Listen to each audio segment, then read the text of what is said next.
PCC सभापति भक्त दास विरोध में ढिंकियार एकाठी हेले युवगोष्ठी।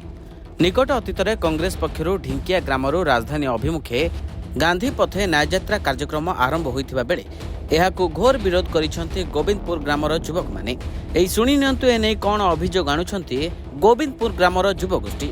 मो ना सुशांत नायक, मु गोविंदपुर गाँव बासिंदा। प्रेस मीट ये डाकी आम चाहूँ शिल्प चाहूँ कहीं शिल्प है आम भविष्य जिते देखुं आमर यंग बॉयज माने से माने शिल्प चाहूँ कहीं आज परिस्थिति जो बापा भाई माने आमर जाइछंती जो रैली रे जाइछंती आमे दयाकरी तांको अनुरोध करछु हाथ जोड़ी कि से माने पळि आसंतु आम सहित मिसंतु कहीं ये जो धान मीन पान एगुड़ा से किसी मूल्य ना कहीं से माने होचंती सुखिला गछर फल से माने कम दिन भितर जड़ी पड़े आम भविष्य आमको गढ़ा दिंतु। मु मो घरे भी बंचा पाऊन खाइबा पाऊन माछ दिटा आनी बिकुली किंतु तादरे भी पेट पुरु नथला। एबे भी कंपनी रे मु काम करिकी मो परिवार प्रतिपोषण करूची। आउ किछि कहबार नाही, शिल्प हेले आमर विकास हबो। बुढ़ा अड़ा से चाहूचंती पान वर्जरे पानी पकेकी से जो बंचिबा चाहूतले से जुग आउ नाही आज्ञा। आमे शिल्प हेले मिनिमम दिन मजूरिया दिन 5-7 घंटा काम करके 500-700 टका इनकम करूचंती। रविर साहाणी गोविंदपुर स्मृति आमर जो ढिंकियारे आमर पीसीसी सभापति भक्त दास जो पदयात्रा आरंभ कले तांको विरोध में आम गोविंदपुर ग्रामर युवगोष्ठी माने एकत्रित होइछु। कहीं से पदयात्रा को आम दृढ़ निंदा करूछु।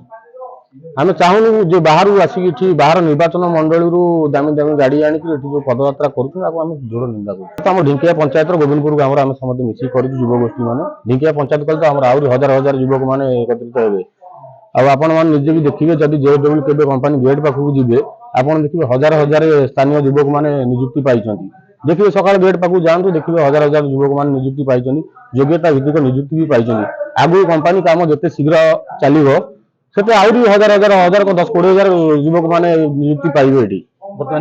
बर्तमान तो 5-10 हजार युवक मैंने स्थानीय अंचल निजुक्ति पाई सारी योग्यता भित्तिक निजुक्ति। प्रभात राउत गोविंदपुर प्रेस मीट आम करूँ पीसीसी सभापति जो हीन राजनीतिक उद्देश्य रखिकी आम अंचल को बदनाम कर आम अंचल लोक पराधीन अच्छा कि आम अंचल लोक निर्यातित होती। जदि निर्यातित था एत संख्यार युवगोष्ठी बाहर न था कि सहित युवगोष्ठी कहीं जाना बाहर लोक आने पड़ था।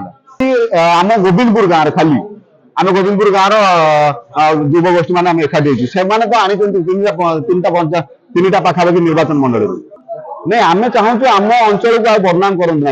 शिल्प बर्तमान कंस्ट्रक्शन पीरियड अच्छी कंस्ट्रक्शन पीरियड थिबा भितर आमर बहुत युवक युवती से निजुक्ति दे सारा आ वर्तमान प्रक्रिया मध्य अच्छी बहुत जी जार योग्यता अनुसार समस्त दौर धान पान मीन जोटा कहते धान आम जमी चाष करने कथा कहते धान तो जेएसडब्ल्यू कंपनी तरफ तो धान कौन जमी नहीं ना उल्टी धान चाष करने जेएसडब्ल्यू तरफ जीविका मिशन सहायता आमको डालुआ धान हो शारद धान आम विहन कर सार दौर सब किसी दौरान।